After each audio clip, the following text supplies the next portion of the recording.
Welcome back to the Four Podmen, the podcast that us four gentlemen bring you every single week. And today we have a very, very interesting subject due to popular demand. It is none other than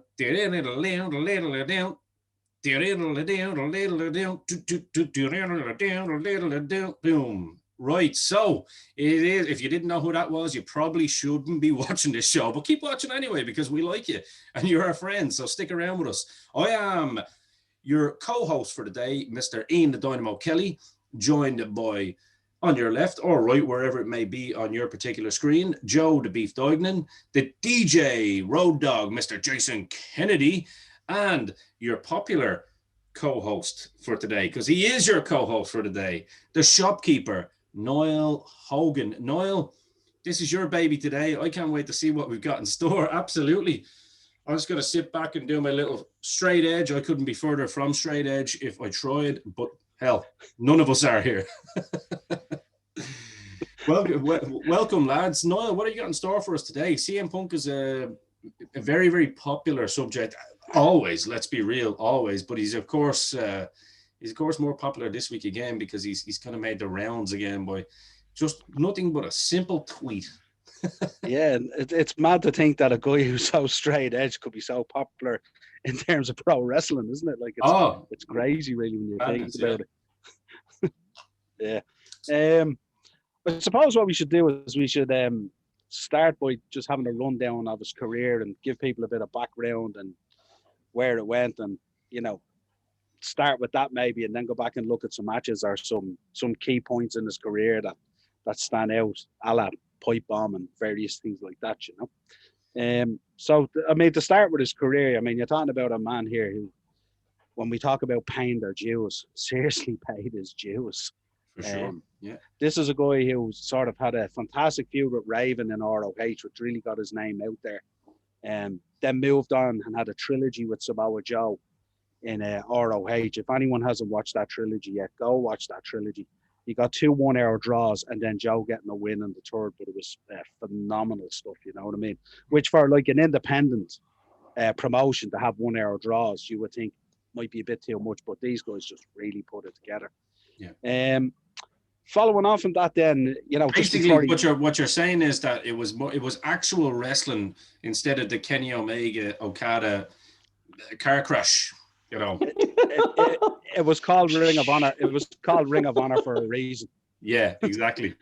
Bang bang. Then he goes kind of on the way out. He gets the rub and captures the ROH title. Which was a fan swerve at the time because he wasn't expected to get it because he had let people know he was leaving. And then he signs his WWE. You think about it. Heads off to OVW where he teams up with Paul Heyman, and then the real CM Punk really starts then, Oh yeah. Starts out with WWE CW where he seems to be in line to do something really special there, but gets overlooked in favor of one Bobby Lashley. Comes up then onto the big stage, wins back-to-back Money in the Banks, which was absolutely phenomenal at the time. Kicks off then, has a feud with Jeff Hardy, if fans will remember, was the kind of real-life feud where he brought up all the drugs and alcohol, yeah. The lifestyle, all stuff, the lovely things, all the brilliant things, all the things God put on the earth for us to enjoy. All the lovely things, lovely distractions. Assuming you're not straight edged. I must look in the couch. So long as you're pulling AJ Lee out of it, we're all happy. Yeah, listen, when I bury a bitch, she stays buried, Dong.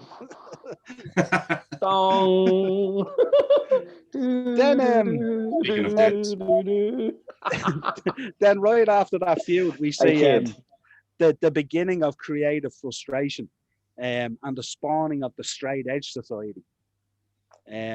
From there, a lot of various different things happening, including the shaving of Serena's Diab's head. That's when he shaved his own head as well, wasn't it? Like, and he had that mad beard. Yeah. then we move on and we get the the pipe bomb gets dropped from a lot of frustration. And then we get the birth of the best in the world, the 4-3-4 days. Loses to The Rock, better known as Dwayne from the pipe bomb. By the way, can I just say, there's also a very happy shopkeeper during this era. And thankfully to that era, still a happy shopkeeper. there's very few people that outsell Cena. And this was one of them. Yeah. So then it comes up, then he goes into this feud with Undertaker, which I think WWE really missed the boat on, because I think he should have been the guy to break the streak. I think it was probably the most realistic feud out there. If you remember, he had the urn and the ashes, and Paul Bear had just passed as well, hadn't he? Yeah. Yeah, and it was a very sensitive time, and you remember Taker flat on his back, and he's pouring the what we call ashes, but we know it was sand. But it looked fantastic, and he really brought a realness to that sort of feud. And it was just a shame that they didn't push the button on it. Then he moves on, and he's about to enter into a feud with Brock and a feud with the Wyatt family as well. And he should have had an amazing 2014. But because of burnout, frustration, injuries, too many matches with Ryback, this led to his departure. And fuck Ryback.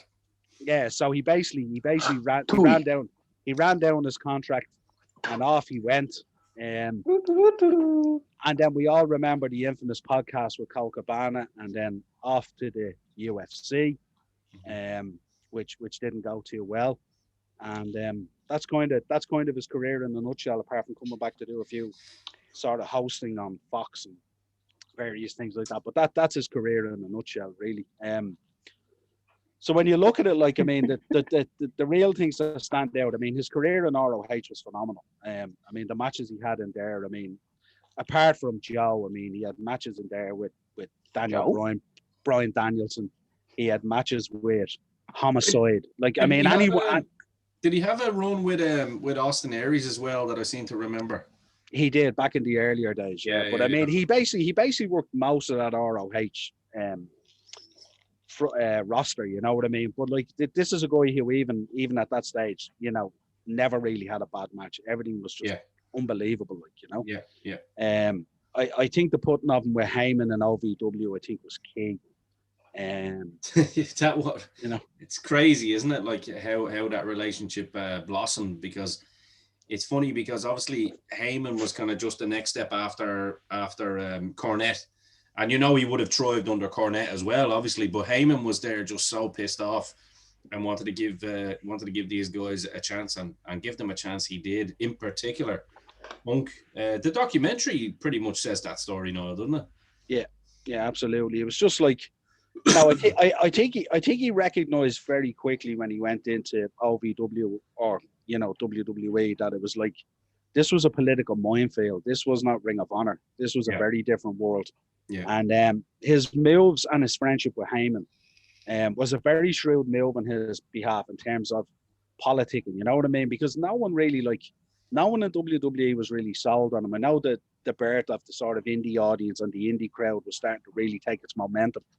But no one internally in WWE, you know, thought he was anything more than, you know, another indie guy coming in, if you like, you know what I mean? And in particular, you remember at that time, Shawn Michaels and Triple H were two people that just didn't want him anywhere near it. They thought he was the epitome of just tattoos, not in shape, you know, just. And then I think, just going on that there, Jay, you can come in after that. Sorry, I just wanted to pick up on a point. I just wanted to pick up on a point that you made there, Noel, because that's actually really interesting, because the Heyman relationship could have really went either way, couldn't it? Because Heyman wasn't exactly flavor of the month in WWE at that point either, because he had made the move to OVW in very, very similar circumstances to Jim Cornette, where he was just fed up dealing with the upper tier, cheap plug, of the WWE. Very well done. And you know, so that really could have went either way. But the thing is, Heyman really went to bat for this kid, like, you know what I mean? And he really was a kid at that point. In wrestling terms, he was a kid. You know, he was a veteran on the indie scene, but Yeah, I think when you look at the matching up of both of them coming together, I mean, they were both facing the same obstacles really in both their careers. Yeah, sure. Because like Heyman was sort of like, he was trying to push and embark on this whole WWECW type of project. Yeah, he was pushing hard for that, you know what I mean? And that was getting buried all the time, you know what I mean? And the same with Punk, Punk, he was this sort of he was this jewel that just needed to be polished, really, you know what I mean? And it was the other thing that happened at that time as well is it was because of the rise of the indie fan base and stuff like that and their strength out there. WWE's hand was kind of forced at the time, when you think about like at the time, like if Daniel Bryan, you have the yes movement was starting to sort of, spread its wings and stuff like that. But you were getting a lot. The Smart Mark era was. Yeah, but you were getting a lot of stuff. I mean, Cesaro, I think, had come in at the time. Loads of different guys from that sort of ilk had come in at the time, and it was becoming like, they were gaining that kind of traction. And then I think once that traction happened, then the likes of Shawn Michaels and Triple H, they kind of had to back off a little bit in this downward pressure to kind of keep it down because they had to recognize that, in terms of business and business movement. This ain't 1997 anymore. Yeah, but it was just, it was time to unleash these guys and see how it went, you know what I mean? And in fairness, during that time, WWE did some really, really good business with these guys, you know what I mean? As I said, Punk was out selling Cena, which was unheard of in the business at the time, you know what I mean? Well, like Joe, when you look at old pictures or old videos, say of CM Punk back when he had the long, like dyed black hair and he was doing the OVW stuff, like, to Triple H, that wasn't a body guy, and to a lot of the WWE guys upper the hierarchy, should we say, wasn't a body guy. That's the perfect pro wrestling body, as in, like, that's real pro wrestling body, as in that's a body that the boys had back in the 80s and the 70s in the territories. You had that big kind of thick kind of waist, the big chest. There was an old saying, and you remember this, Joe, once you've got big shoulders, chest, arms and legs, you're grand. Do you know what I mean? The rest can be whatever you want it to be. Yeah, so. You don't need big legs. Like Rick Rude is proof of that. Like, he's special, though. He's special. Yeah. As he used to say himself, it's an upper body business. Like, Yeah. But not wrong. Yeah. Mm-hmm. But you know what I mean? Like to say Punk wasn't in shape is madness. Like, you know what I mean? He just wasn't shredded. You know what I mean? But he was still in decent nick. Like, and you have to be to perform at that kind of level the way he did. Like, well, especially hour-long matches. I mean, CM Punk was able to do that in front of 200 people when Rock and H had to do a 30-minute Iron Man match. But just with Noah, you failed to mention his TNA career as well, Noah. Not that it was much of a TNA career.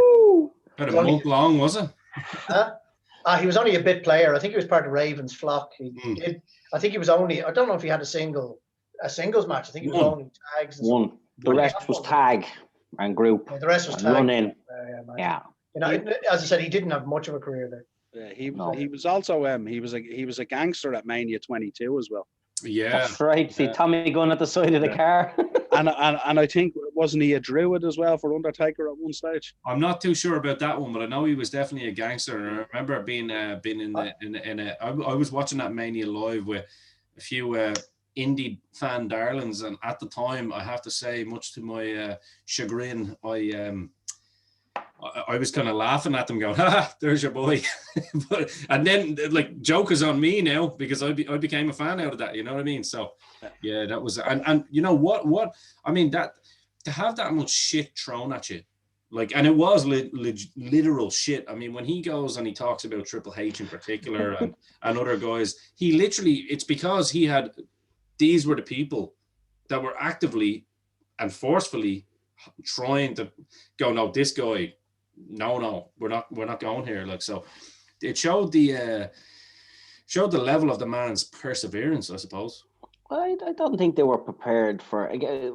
Look, the deep and rich veins of irony running through CM Punk's career when you talk about him as a personality, and let's face it, you leave your trainer, you leave your class hopefully with an adequate amount of skills, and to make your name on the indies before you go anywhere near we'll call it the big show, you've assembled a vast array of moves, but again, it's a personality business. And the irony of Shawn Michaels, who was the original counter 80s culture pro wrestler, pushed, having a problem with a man like CM Punk when he came into the business. Not just him, there was plenty of others. Like you said, the woke indie darlings were pushing all their favorite stars without permission from the company and the road agents and the dark days of television.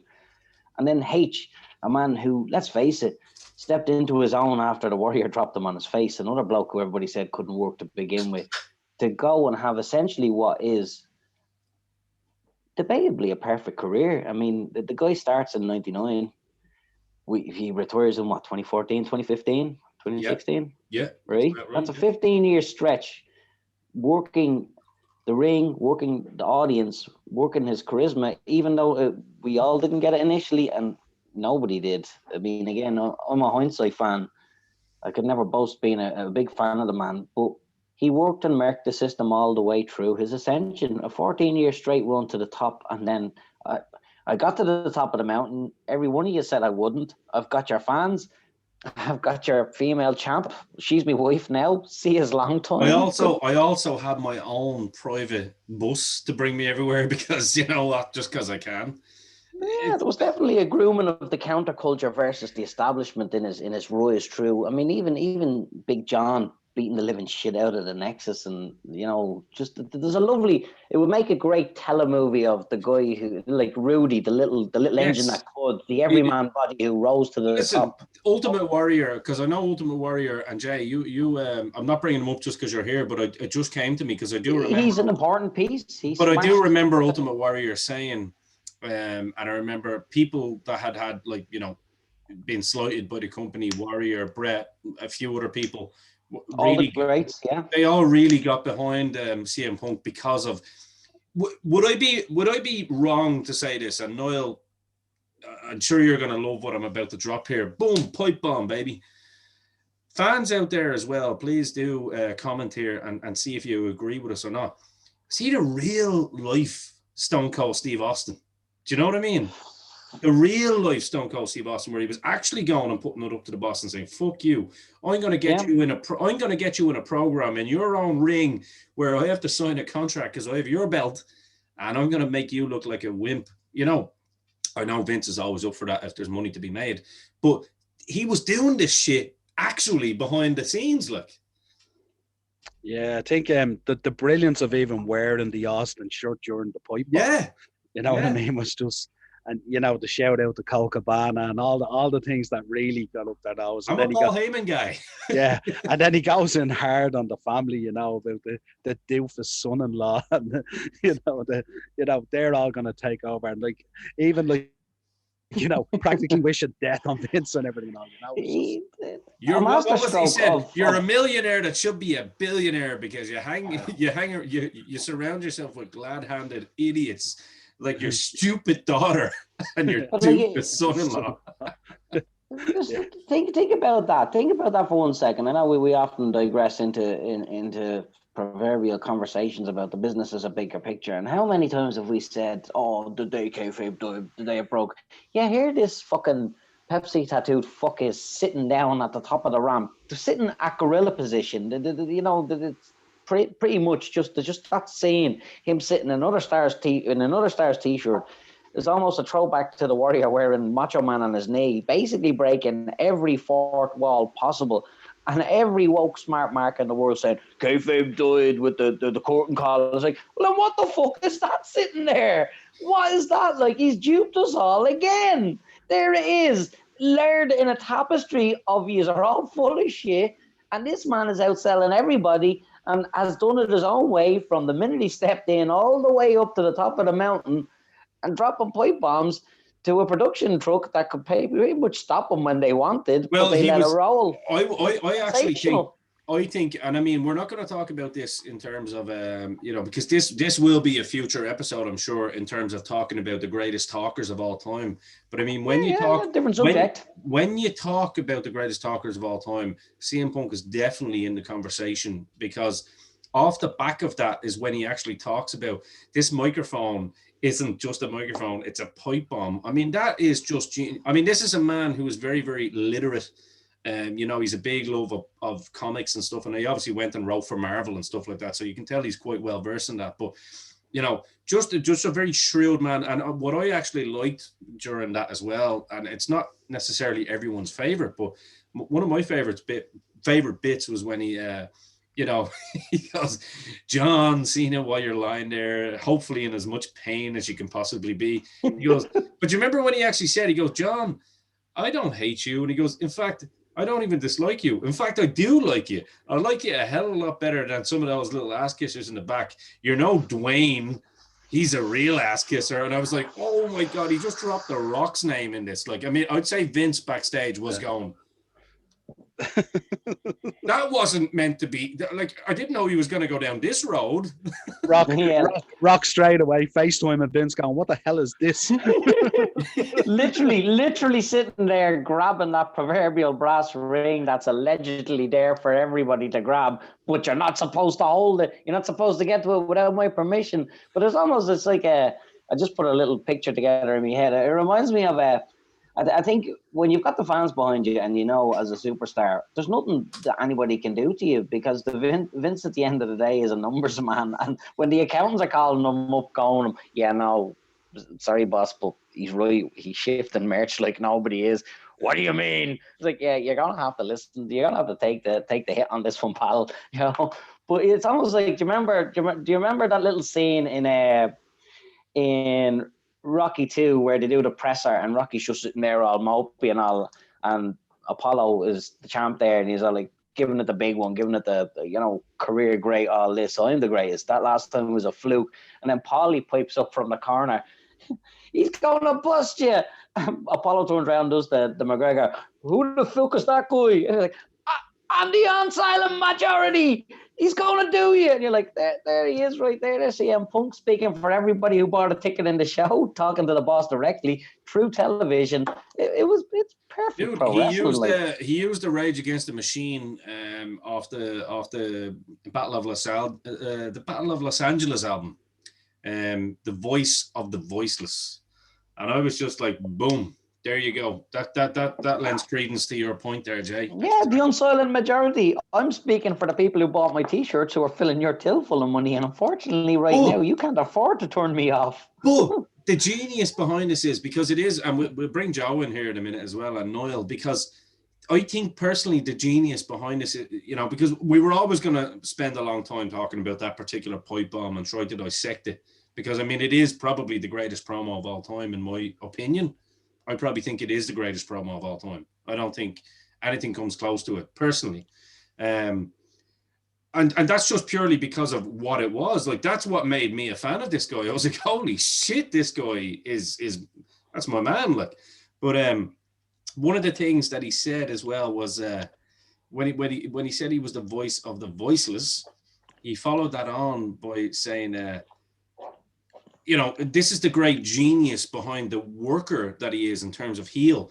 And he goes, and all you fans cheering me, you're just as guilty as everybody else. You come in here and you meet me in the airport at 6 a.m. looking for an autograph just so you can go and sell it on eBay. You're just as big a part of the problem as they are. It was like, boom, he knew to kind of go, right, the fans are, I'm getting over here, but now I'm going to bring it back and basically tell them to go fuck themselves. But just in such an articulate way, that was like, what do you think about that, Joe? Like, I mean, I think that's great work. You know, like every part of that, as you said, from him wearing the T-shirt out there to what he said to slagging the fans, he's not a stupid man. No. You know what I mean? And as we said, as it was said at the start of this, you know, there's massive Royal Rumble speculation because the man sent out a tweet. Yeah. And the world's gone mad. And he knows how to play. Exactly, Jay. He knows how to play people. He has us eaten out of his fucking hands. And he is loving every minute of it. And you know what? He's giving WWE free money, isn't he? Like, because they're going to watch till number 30 to see if it's Punk.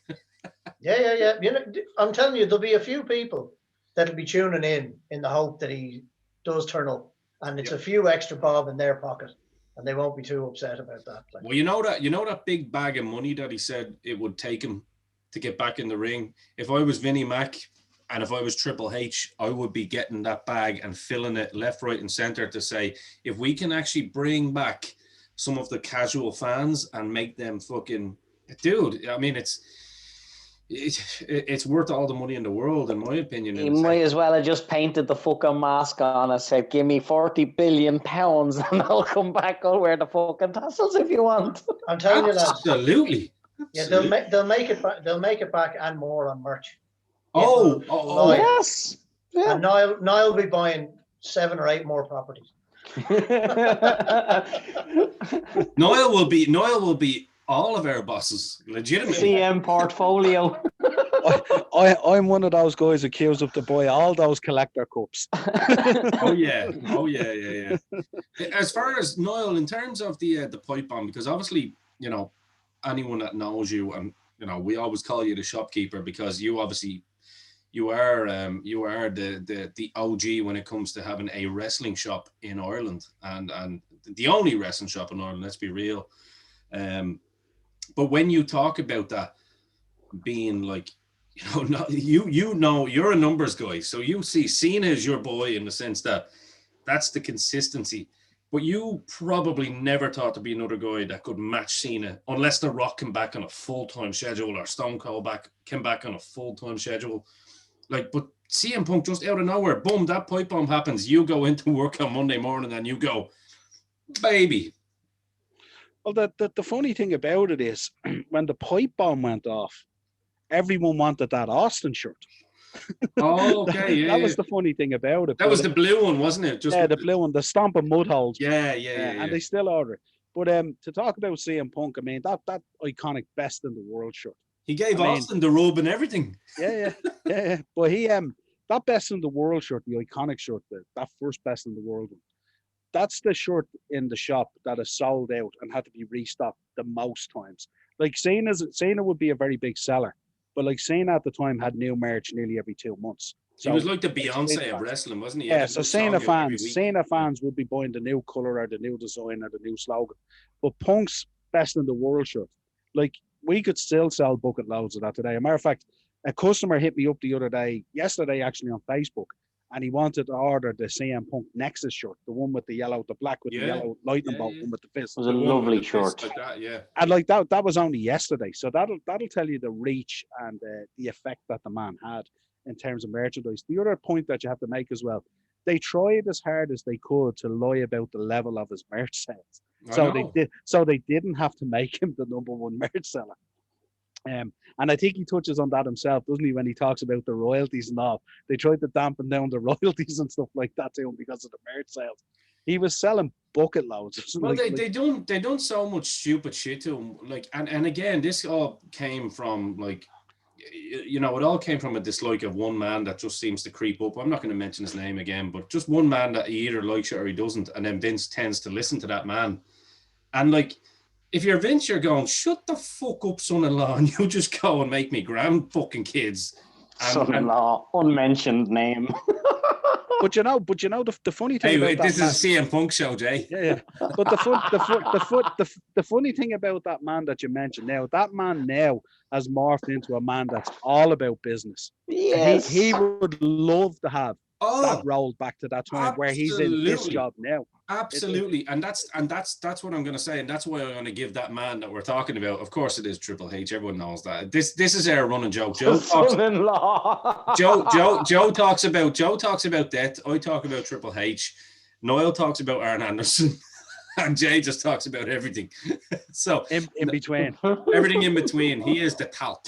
So no, I think what I'm saying with Triple H as well is, and that's why I've become a much bigger Triple H fan now than I was, say, back in the days, because I can actually see that since he's kind of taken the hot seat and since he's done the whole NXT deal, which by the way is just fantastic, and what he's doing for the business, I think he's probably looked back and learned from his possible mistakes and looked at himself and probably evaluated and said, you know what, business is business, yeah. And it all comes down to that gorilla press. But you know, I think when you look at CM Punk, going back to your point there, Niall, you know, they done everything to slight the man. I mean, there was movie roles that he was offered, and they were like, "No, we're not going to give it to you. We're going to give it to the Miz," because he hates the Miz, obviously. You know what I mean?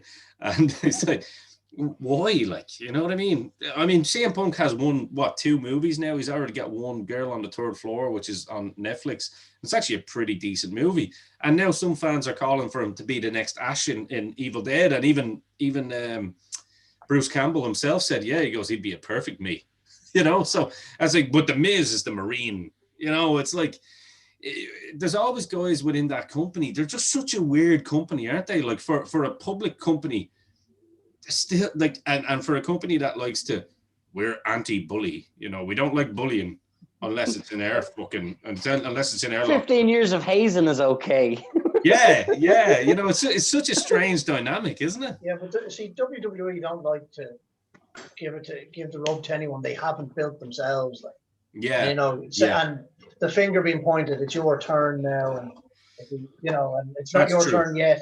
So they were trying to throw a lot of roadblocks in his way to slow down his momentum, but he was just too good, and they just couldn't stop him. Like, do you know what his biggest weapon was? This and this.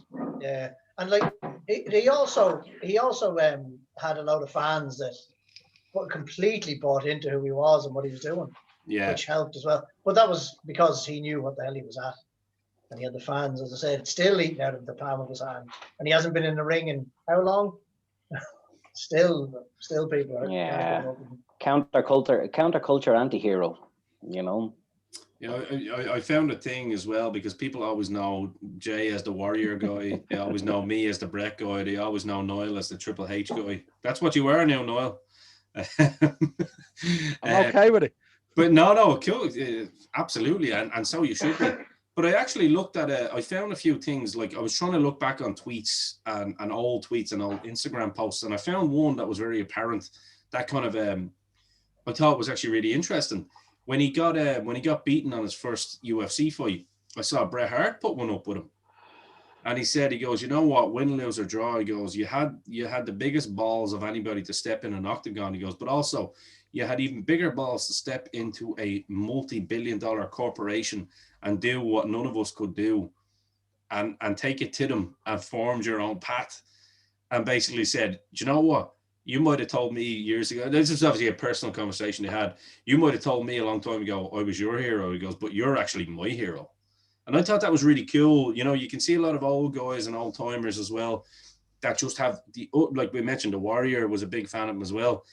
Just so many guys that have the utmost respect for this guy going in. Like, I don't need a union. Fuck it, I'll find a way around this, and I'm going to carve my own path. And it's like, I don't think it's ever been done. You know, Stone Cold can do the whole, and I love Steve Austin, as we know. Stone Cold can do the whole, you know, beating the shit out of the boss on camera, but technically Punk was beating the shit out of all the bosses without even laying a finger on them. Yeah, there's only so many chairs in the clique, isn't there, really, when you think about it? Yeah. And all those guys who get fucked over always tend to huddle together anyway, don't they? Oh, yeah. I'd agree with that. It's the perfect storm for a great old school Survivor Series match when you think. Oh, yeah. No, I'd agree with that, of course. Like, look, you're always going to, that's always going to be the way. But I think just that one, like 5, 6, I try and watch that once a year at least, just to bring me back to, like, that's just the best promo ever, like, because it's real, but they let them do it. And just even like slapping the mic on, what, selling it, like, where you were like, whoa, that's work. So, like, in terms of the indie guys, like, that came on board, and I suppose after that was just incredible. He had indie lads thinking that he had beef with Dave Bautista and all, and him and Batista were working people while they were actually going on nights out together and all, like, you know, and you had Samoa Joe going, "If I ever run into Triple H and Batista, I'll smack the shit out of them." And it's like, Punk's there going, "They're actually my buddies." I'm still business. Yeah. I'm still business. I can still do the job. Yeah. His ROH buddies, even that were in TNA and in WWE, were rallying around him. You know, like, I mean, yeah. When you talk about guys getting dampened down, I mean, just look at Daniel Bryan's career initially in there and stuff like that. I mean, he was told to go out and choke out an announcer. He went out and choked him out and he got fired over it. You know what I mean? Well, Like, since as we are kind of talking about a man that broke the fourth wall, I'm just going to go and say it, and I'll probably get a lot of fucking heat for this off some people, but. And Joe, you know what I'm talking about here. In my opinion, the boys are the easiest to work. The boys, like I've actually found that in my experience, the fans are actually the ones that are like, I don't know about that. You can go into a locker room, but like, lads, you won't believe what's at the fucking happening out there.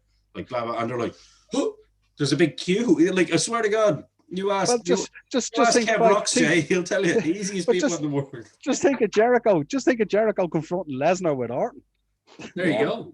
There you go. Yeah. There you go. And Orton's there going like, no, we fucking sorted it. Like the boys are the easiest to work, I think, because they don't expect boys to do it. Like there's ribs, but when you work the boys, it's kind of like, oh no, we don't know. Like whereas a fan tries to work somebody. There's works inside works. I mean, at the end of the day, it's real hard to get one over on people who've grown up just being fans. And one of the things I have a problem with pro wrestling is there's way too many fans in the ring pretending to be what they think the perfect pro wrestler should be, when you're kind of looking from an outside bigger picture, and it's like, okay, you can be smart, you can be woke, you can be a dumb mark, you can be just a straight up fan, you can be a casual fan. There's so many levels and tiers of fans, but ultimately at the end of the day, the locker room has more fans and larger fans of the business, the work. And there's a lot of men grow up reading men's biographies, believing it word for word like it's gospel, and you're looking at them going, a lot of them biographies are aspects of their work as well. They're still working. Well, look at Ric Flair's autobiography in particular. Like, I mean, that lad hates everyone in the book, and then you see him hugging everyone. Oh. I gotta say, Bret Hart, you're the best I've ever seen. Oh, Eric, you know, it's like there's certain lads he doesn't like, and he'll say that, like, you know what I mean? But I think when you look at Noel, going on what Jay said there about, you know, too many wrestling fans in the ring. One of your favorite promos of last year was your own Irishman himself, Mr. Finn Balor, when he turned around to Johnny Wrestling and says, "Johnny, you're wrestling. When I'm finished with you, you'll be Johnny who watches wrestling, because that's what you are. You're just a fan. I am wrestling." It's like, that's one of the, and you know what? Fucking truth bomb. Yeah, no, look, in a race you've usually got to have a proper, like, just a traditional. No offense to Johnny Gargano, by the way.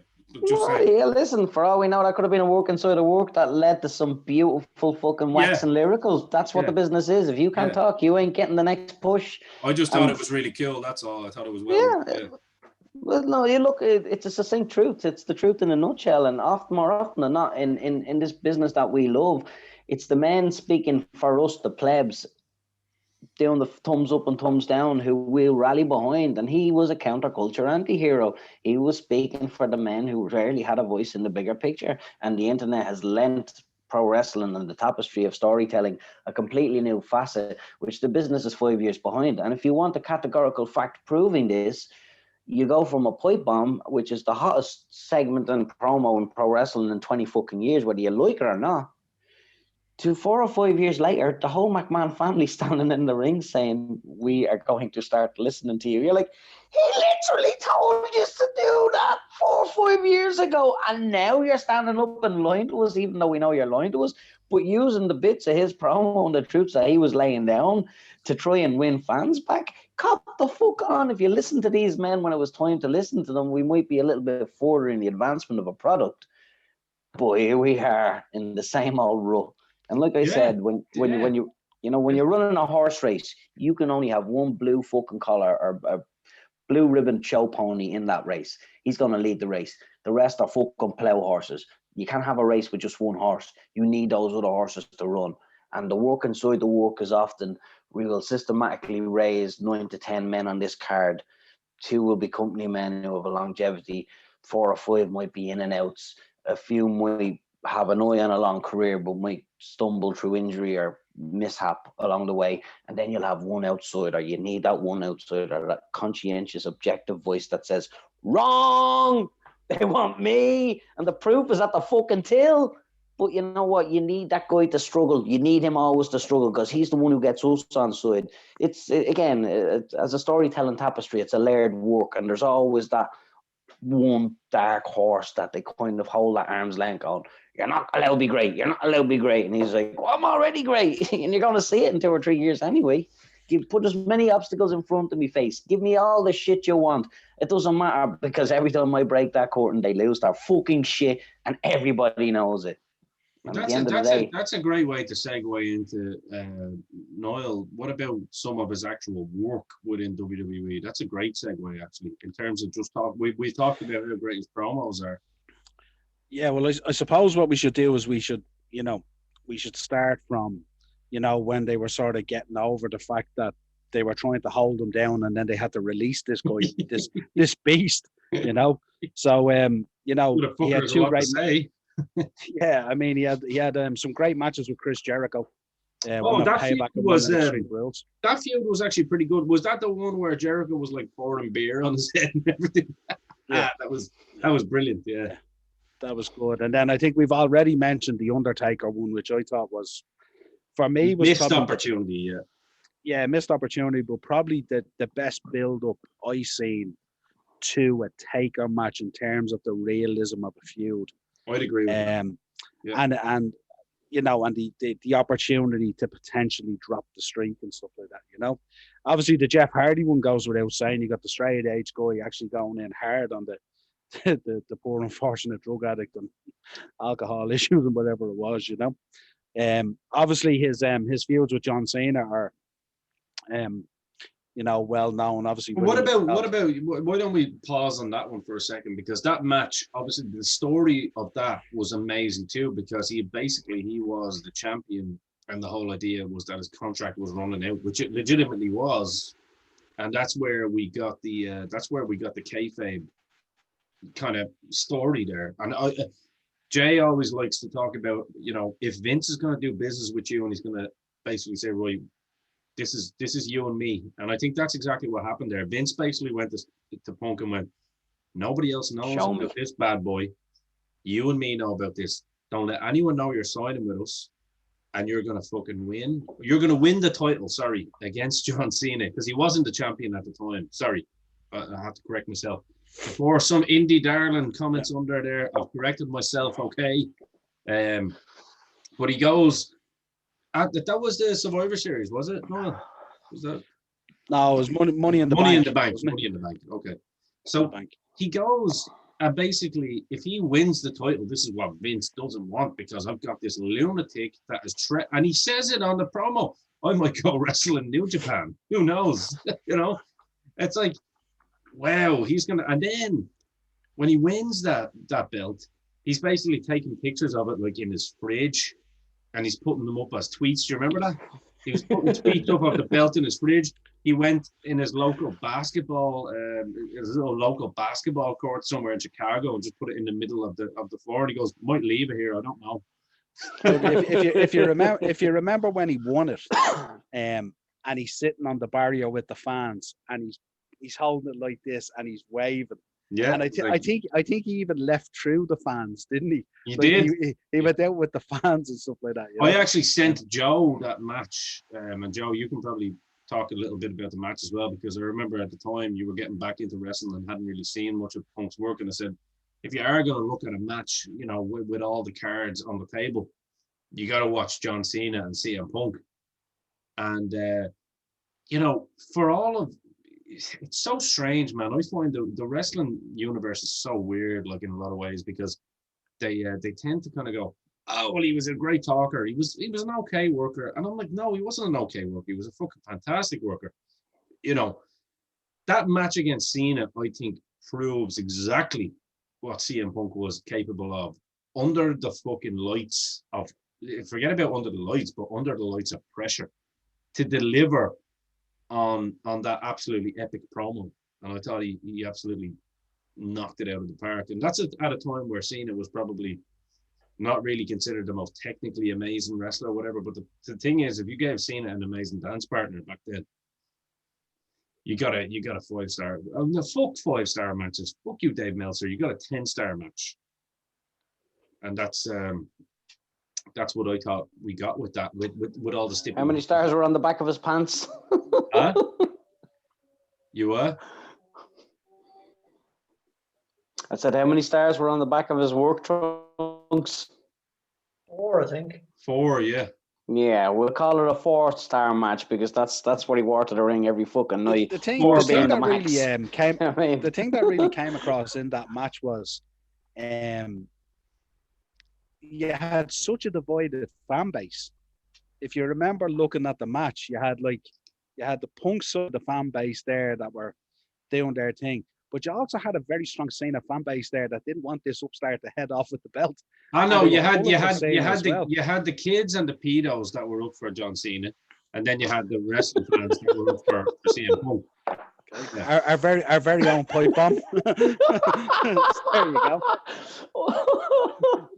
He was super seen at that stage as well, wasn't he? He was just destroying all before him. It's like these lads who wear the Bailey Hug Me t-shirts. Am I wrong, or did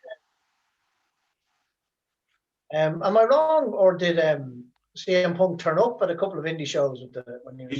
He did, yeah.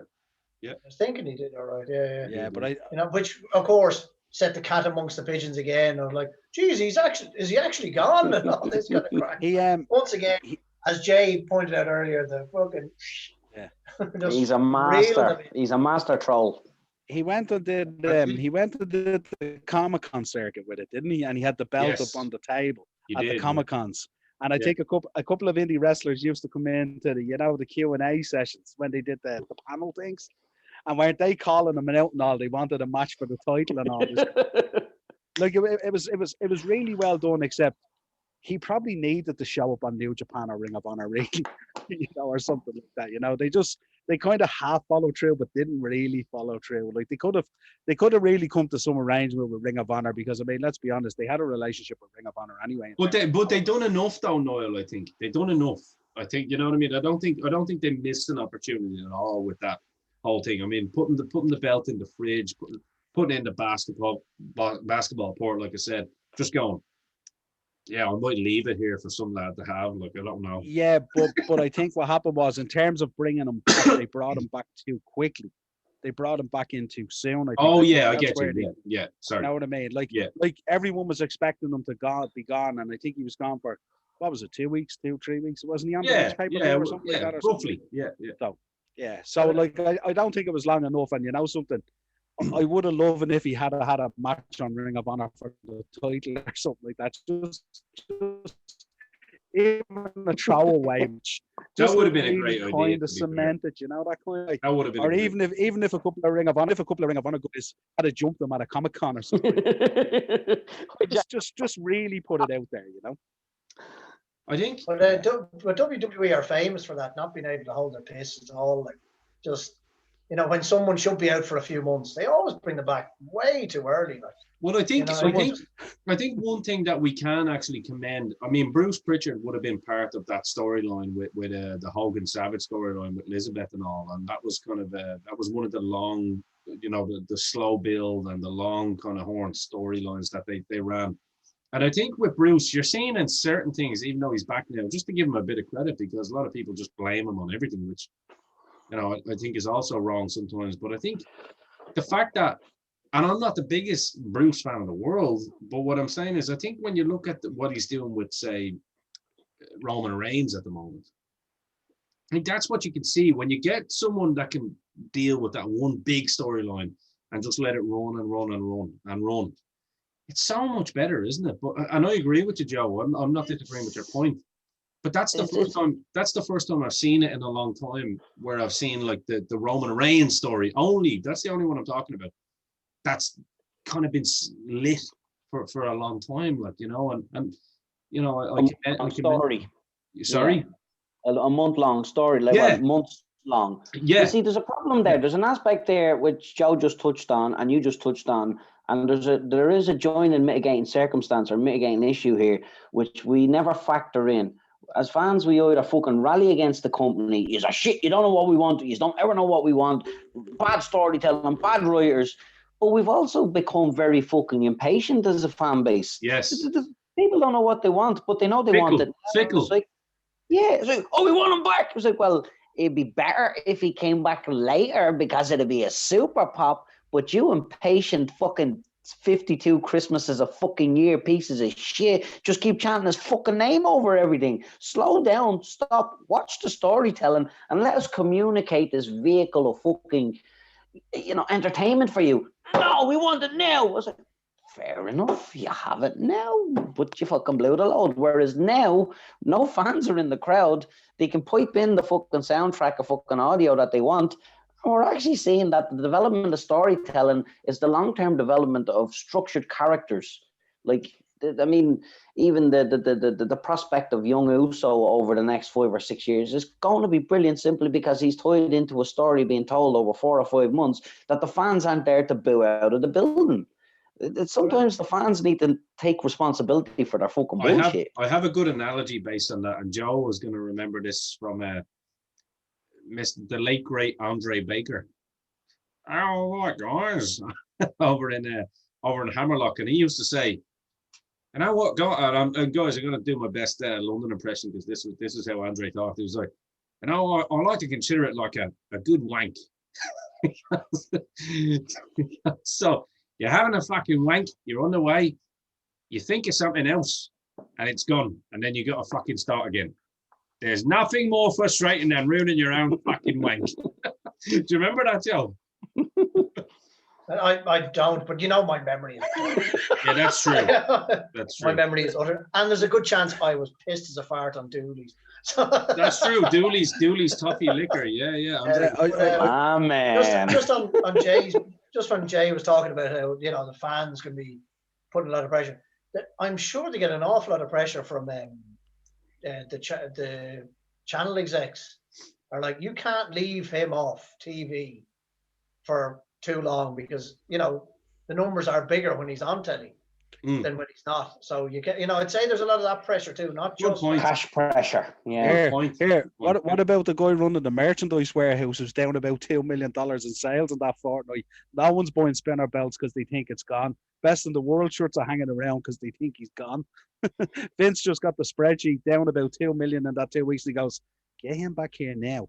Who the fuck is that guy, Hunter, that you're talking about? Who the fuck is that guy? And if you remember when they brought him back, they suddenly released about 3 shirts, all these accessories. You were able to buy the straight edge gloves with the cross on it or whatever it is. Yeah. Like they pushed the merchandise to the moon then, but they still stayed loyal to the best in the world shirt. Well, let's. I suppose, like, in closing, we have another few minutes, but like in closing, in terms of when we look at CM Punk's career as a whole, I know we didn't look at specific matches, and look, there's no point in going into specific matches. We because this character, we've all seen them.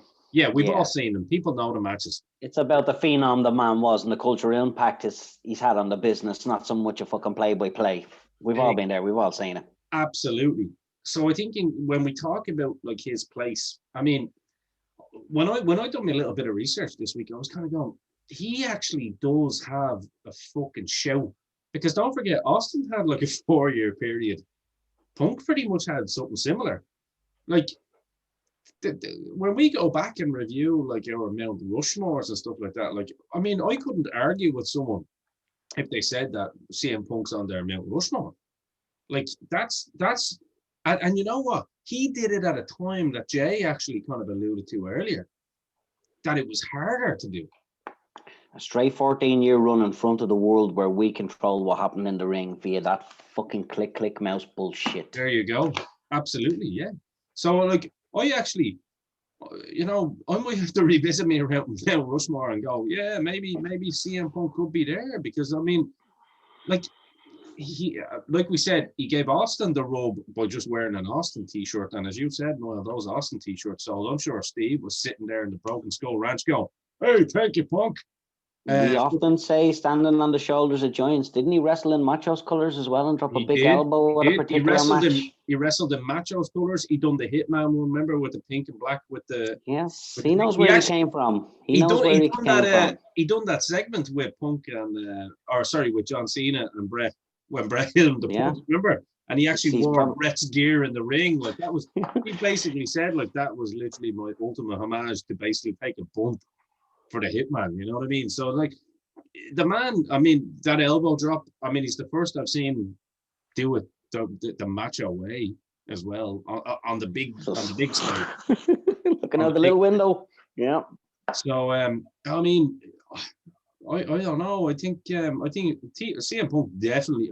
I'm going to pass it over to you, lads, but I definitely believe that if someone was to tell me tomorrow, or even here today, that CM Punk has a place, a seat at the table as being one of the greatest of all time, I can't really argue that.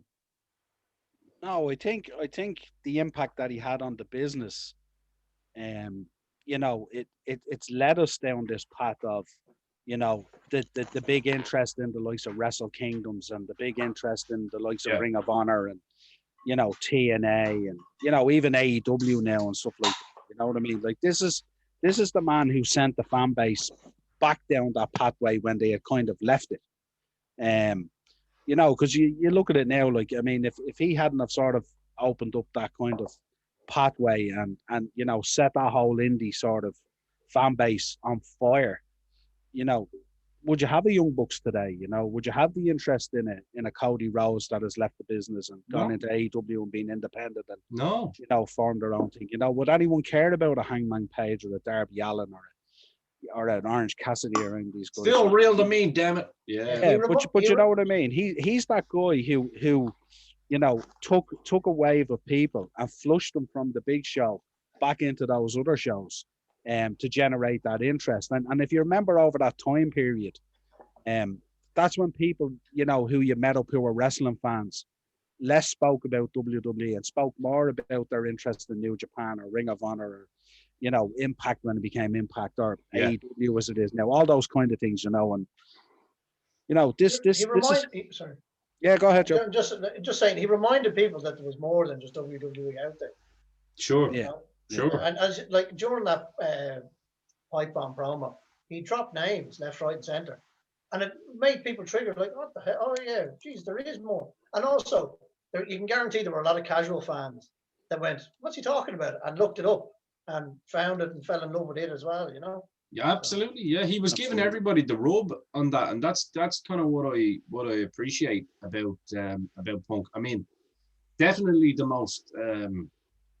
It's hard to argue that he's probably one of the most honourable men in the sense of how he done his business and not basically, stuck to his word. Had the balls. I suppose we could probably talk about that. Had the balls to go into the UFC and get his ass kicked in front of the world. But had the balls to do it, because there's a lot of men that like to talk a lot of shit, even after the Conor McGregor match, the other week, and they do want to make jokes on social media. But like, you're standing across, a fucking cage from another man that is going to war with you, where it could be literally life and death situation, and those bright lights aren't meant to affect you. He's still done it twice. And at the end of the day, man, you have my respect at that alone. I mean, people talk about the Logan Pauls and the Jake Pauls of this world and all this stuff, and we can slag them. These are people that have the balls to step in the fucking ring and actually fight to earn their money and put bread on their table, regardless of whether you like them or not. But to me, that's an automatic, I take my hat off to you, sir, Yeah, I find he's also the man. I describe him now as the man who still works in the business but just doesn't bear the fruits and get paid for it. There you go. When you think about it, as Joe alluded to earlier, he puts out that tweet about the Royal Rumble. That just generates so much revenue and hotness and social media craziness within the wrestling fan base. And like, he's not bearing any of the fruits of it. The fruits are going to be borne by the people that are there on Sunday night. The next question I'm about to ask you boys could be a prime example of our wrestlers or former wrestlers or people that have been around the business the easiest in the world to work, because that kind of makes me go, this man's after putting out a tweet and literally sending business over to the company that he hates, right? And they're all going to watch that in the hope that CM Punk returns. If Vince McMahon isn't sitting at home going, yeah, maybe Phil likes us again, Hunter. Why don't you give him a call? So it could be two things. It could be Punk literally waiting on that call just so he can go, here, Hunter, go fuck yourself. Or it could be him going, what's on the table? Well, myself and my tag team partner there on the end had a conversation about this. You did? With two not men. 2 weeks ago. Not so long ago. Well, myself and your tag team partner had a conversation today as well. And I turned around and said, you know what? That's a bet that I would be happy to pay out. In fact, you know what I mean? Because when the world opens up again, I'll be buying you beers anyway, you know that. So I get to do it as a double whammy. But it also sounds like a theory that we had that you're coming more around to. Well, with that tweet, all the evidence. With that tweet. But like I said, that could he hasn't quit though, really. But that could go two ways, where he thinks he's working people like us as well and going, actually, no, fuck it. I'm not doing that, and I'm happy sticking with my wife every night, like, you know what I mean?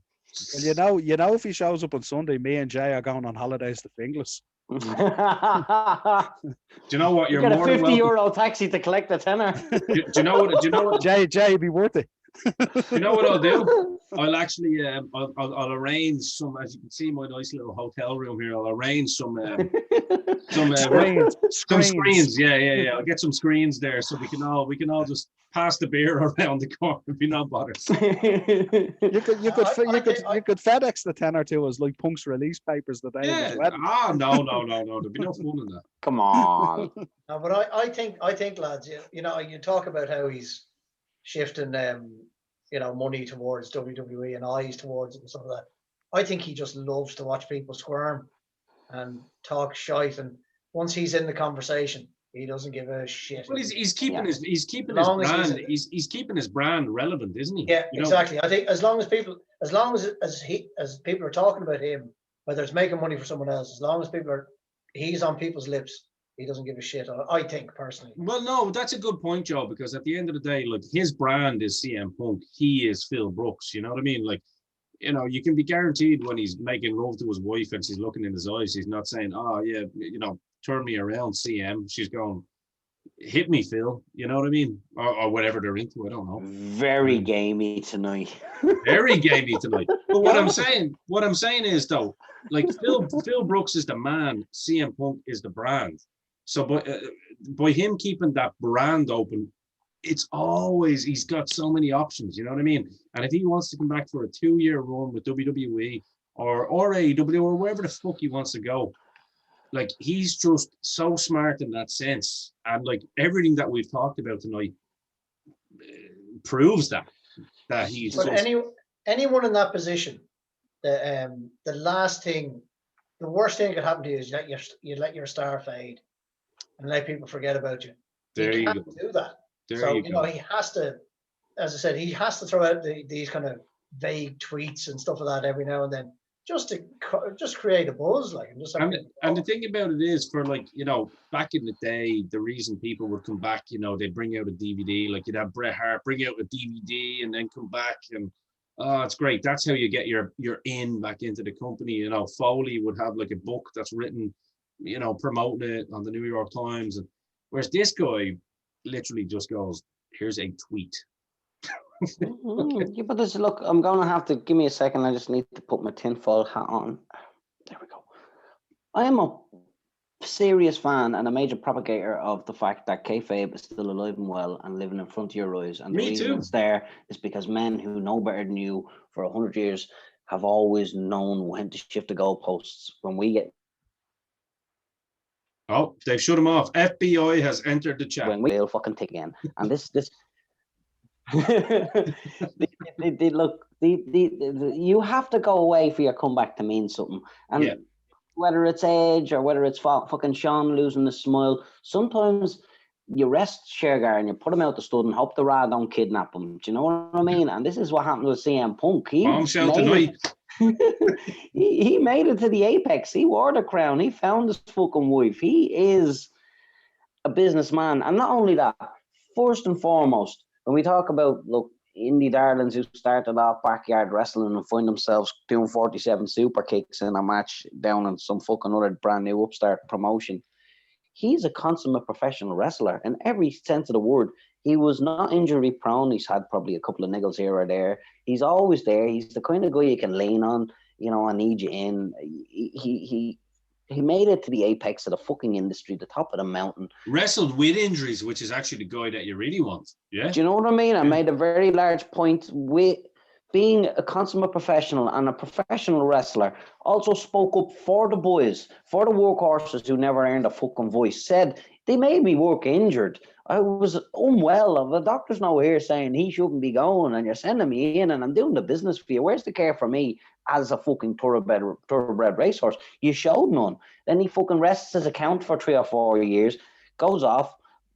This is life ambition, takes his everyman body to the UFC. More credit to him. I'll never have a word said about anybody in any combat sport who was willing to have the guts to have the cage locked behind them and stand in front of a man and get pummeled for his fucking paycheck. There's no...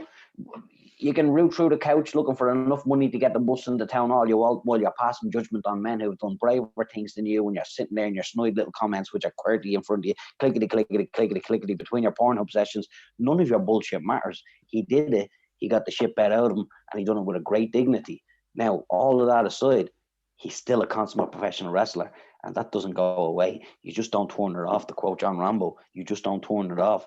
And he's not sitting at home, a man in the prime of his fucking element, in the prime of his physical in-ring career, going, well, this is me for the next 80 years. You wouldn't do us a favour, love, and pick us up one of them share packets of Warders Originals. I'm going to sit here looking out this window till I fucking die. It's not going to happen like that. He's coming back. That's inevitable. When and where he chooses will be to the benefit of his own brand, and he has made it perfectly clear since that pipe bomb, which was okay by the boss, and which is fucking up on the network and you watch it whenever you want. It's not like he's some kind of company, oh, bogeyman, get over there, you ruined everything. Now everybody wants to go see medical. He's a consummate professional who looks after the locker, looks after his brand, looks after the business, and at the end of the day, gets people paid.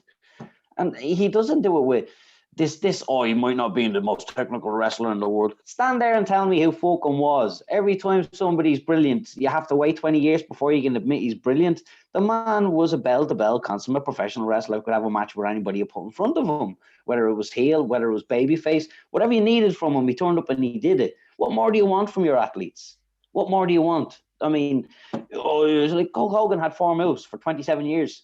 I mean, what more do you want? You want everybody to be somebody else, but when they are who you need them to be, you don't want them to be that anymore. Fuck off with your keyboards. You know what?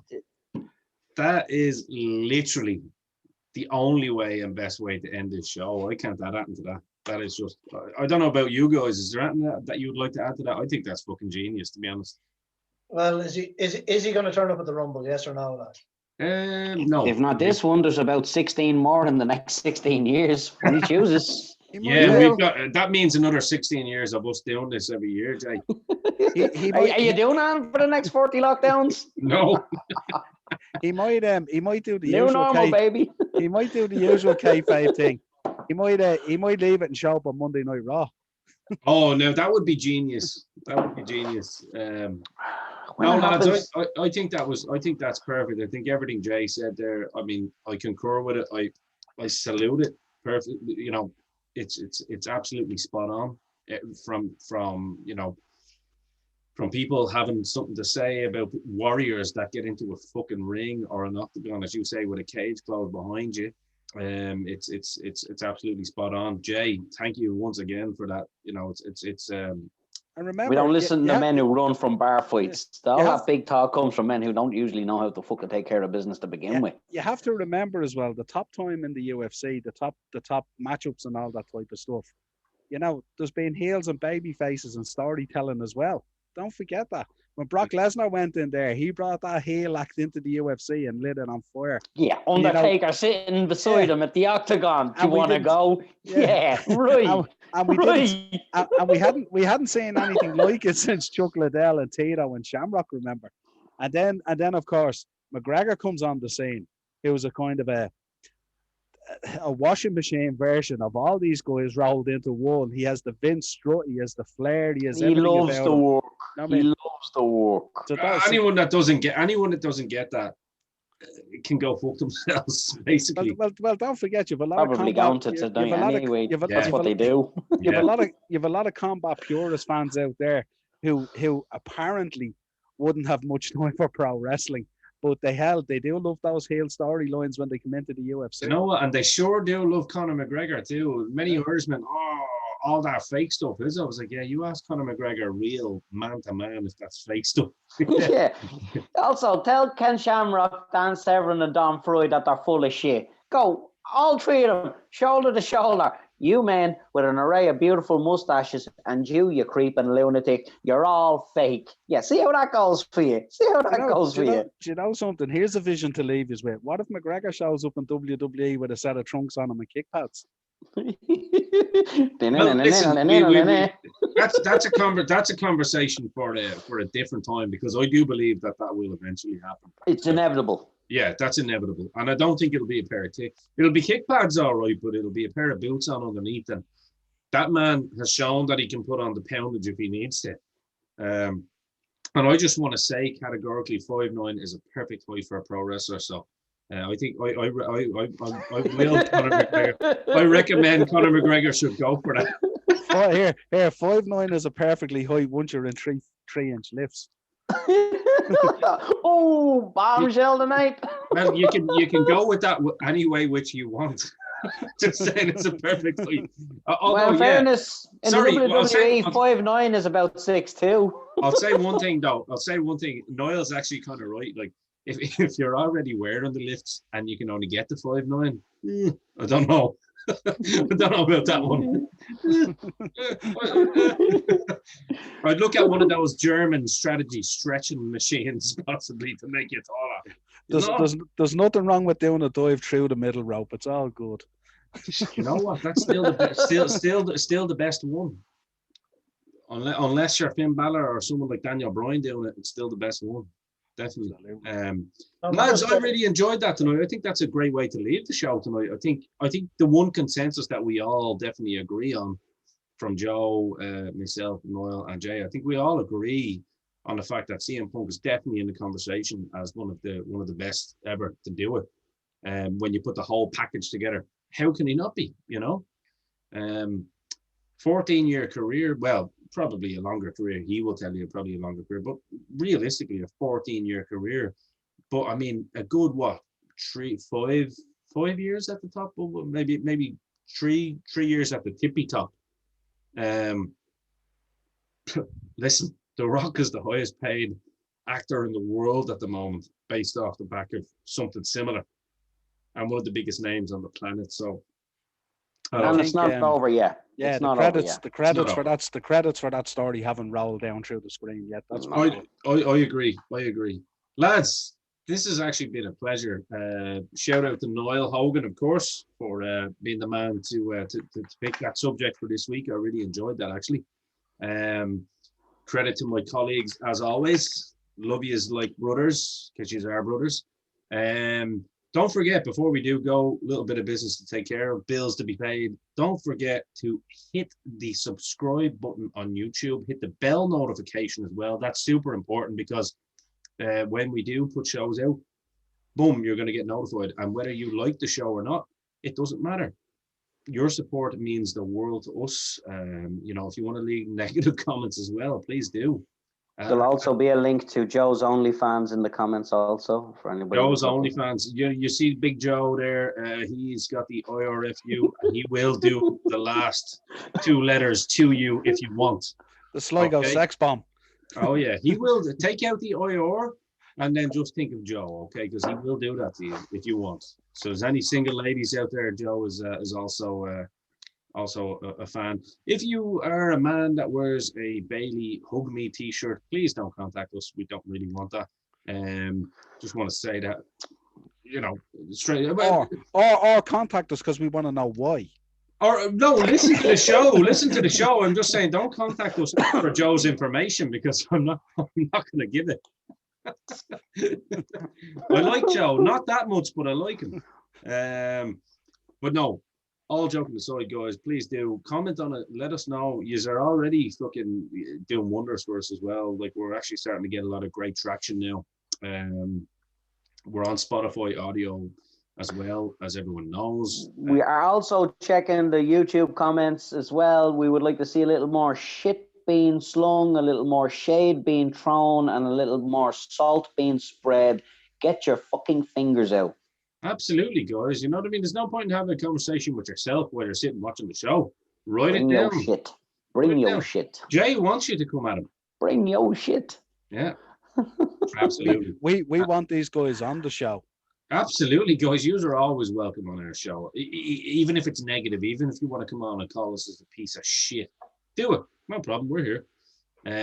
We're ready. Just remember that you won't win, but come on. You might not be wrong, but you still won't win. You won't win. You might be absolutely right, but you still won't win. You're definitely right.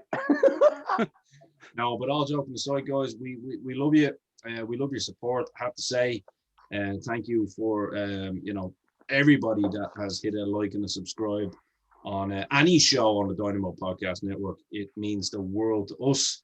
And until next week, we are the Four Podmen. I am Ian Dynamo Kelly. Niall Hogan, the shopkeeper, has been your host today. And Joe the Beef Dignan is still an Irish rugby fan. And of course, the DJ is still your DJ once he can DJ again. Until next week, that is all we have time for. We are over and out.